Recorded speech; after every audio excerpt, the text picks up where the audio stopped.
Mysterians тобының жанкерлері үшін жағымды жаңалық. Жігіттер сағыныш атты жаңа композицияны жазып бітірді. Ерекшелігі сол, бұл туындыда қарапайым махаббат хикаясы емес, екі ғашықтың арасындағы салқын қарым-қатынас суреттелетін көрінеді.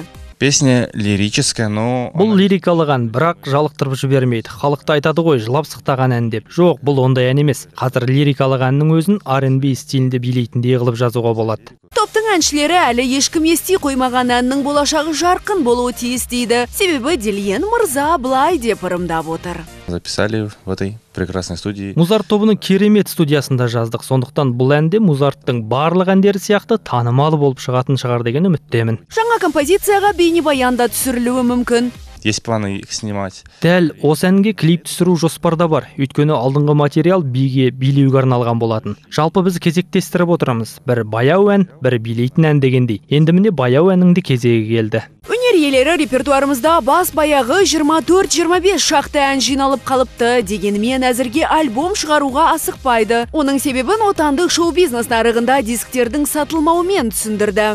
Соглашусь с артистами, которые... Альбомдар сатылмайды дейтін әртістермен келсем, бірақ альбом деген нәрсе халықтан гөрі өзімізге көбірек қажет. Бұрын керісінше болатын. Альбом шығару деген әншінің өз-өзіне есеп беруі деп ойлаймын. Жарыққа шығарған соң сөреге қойып, терең демаласың дегендей.